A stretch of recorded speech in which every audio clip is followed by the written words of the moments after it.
2024 लोकसभा चुनाव से ठीक पहले राष्ट्रीय लोक दल यानी आरएलडी प्रमुख जयंत चौधरी ने इंडिया गठबंधन और यूपी में अपनी सहयोगी समाजवादी पार्टी का साथ छोड़कर भारतीय जनता पार्टी के साथ साझेदारी करने के संकेत दे दिए हैं। आरएलडी यूपी में बीते कई चुनाव समाजवादी पार्टी के साथ मिलकर लड़ रही थी और 2014 से पहले वो केंद्र की सत्ता में रही यूपीए में भी शामिल थी। 10 साल के सियासी उठापटक के बाद आखिर ऐसी क्या वजह रही कि आरएलडी और बीजेपी एक दूसरे के करीब आए? आज हम इसी सवाल का जवाब जानेंगे। 2013 में यूपी के मुजफ्फरनगर में हुई सांप्रदायिक हिंसा ने जातीय समीकरण को पूरी तरह बदल दिया था। दंगे के बाद जाट वोट मुखर होकर बीजेपी के साथ आ गया था। इसी वजह से पार्टी ने 2014 के लोकसभा चुनाव में पश्चिमी यूपी की सभी जाट बहुल सीटों पर जीत हासिल की थी। जिस आरएलडी को कभी जाट वोटर्स की पार्टी कहा जाता था, 2017 के विधानसभा चुनाव में वो सिर्फ एक सीट तक सिमट गई। ये सीट थी पार्टी की परंपरागत सीट रही छपरौली, जहां से चुनाव जीतकर चौधरी चरण सिंह कभी यूपी के सीएम बने थे।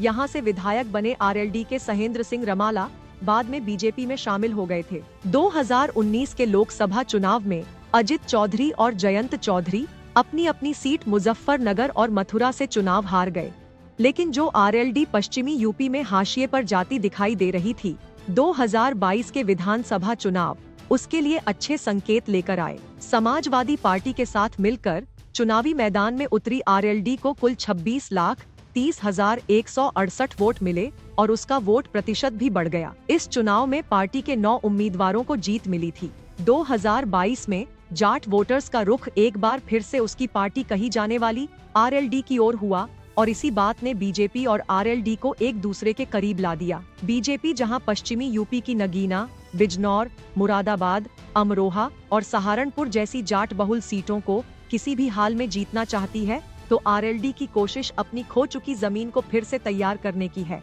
पश्चिमी यूपी की ये वो सीटें हैं जहां 2019 के लोकसभा चुनाव में और 2022 के विधानसभा चुनाव में बीजेपी कमजोर दिखाई दी थी। ये सभी संसदीय सीटें विपक्षी पार्टियों की झोली में चली गई थीं। अब जब प्रधानमंत्री नरेंद्र मोदी ने 400 पार का नारा दिया है, तो बीजेपी न सिर्फ दक्षिण भारत में अपना आधार मजबूत करने में जुटी है, बल्कि पिछली बार जिन सीटों पर उसे मामूली अंतर से हार मिली थी, वहां भी पार्टी कोई कोर कसर नहीं छोड़ रही है। जयंत चौधरी चौधरी चरण सिंह के पौत्र हैं।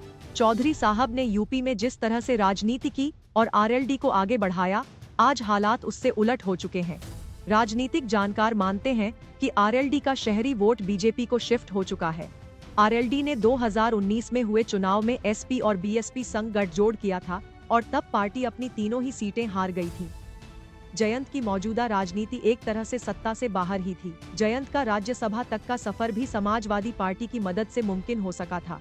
आरएलडी लगातार सत्ता से दूर थी और वजूद के लिए संघर्ष कर रही थी। ऐसे में ये गठबंधन जयंत के लिए किसी वरदान सरीखा साबित हो सकता है। ऐसा इसलिए भी क्योंकि उन्हें गठबंधन के लिए तय की गई शर्त में केंद्र सरकार में पद मिलने की बात भी कही गई थी। जयंत के सामने पूर्वी यूपी के मिर्जापुर से सांसद अनुप्रिया पटेल का भी उदाहरण है। अनुप्रिया की पार्टी अपना दल ने 2014 से पहले बीजेपी से गठबंधन किया था।